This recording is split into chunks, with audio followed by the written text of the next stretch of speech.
We're staying in our metal plate underscore 001.dwg file, and I've left it in the same state as it was at the end of the last video.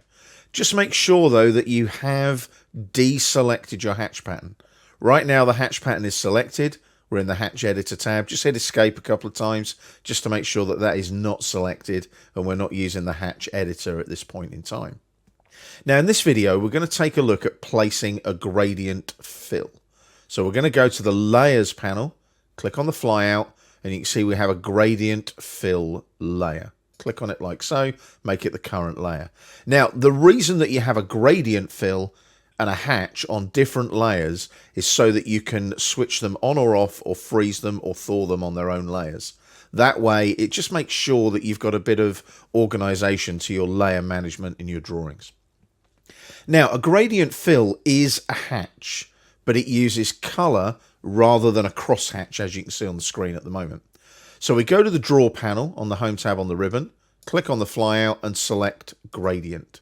So you'll notice Hatch Creation comes up, but you're using colors. You're just using a different type of hatch. So you'll notice now Gradient is here. If I went back to say Pattern, that should look familiar based on the previous video. So it's just taking you to the gradient setting instead. Now you'll notice we want our gradient fill going horizontally along that section view. So at the moment they're all vertical, like so. We're going to be using GR linear, but it's vertical. So I'm going to change the angle in here to 90 degrees. Type in 90, press enter, and can you see they all kind of kick in and go horizontal. Now you can use the linear one, or you can use what I call the cylindrical one. The linear one is quite nice because it highlights going down the section. So I'm going to stick with GR linear. I'm going to change the colors though. They're a little bit garish, aren't they?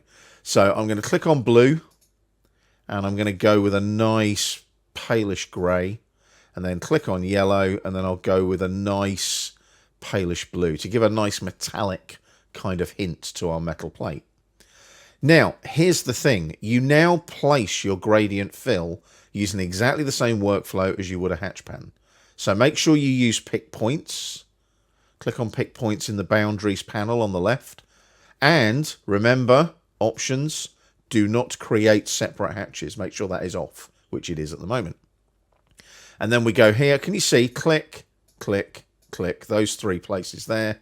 Click, click, click. And we're done. Now, something you might notice there is our hatch pattern has disappeared.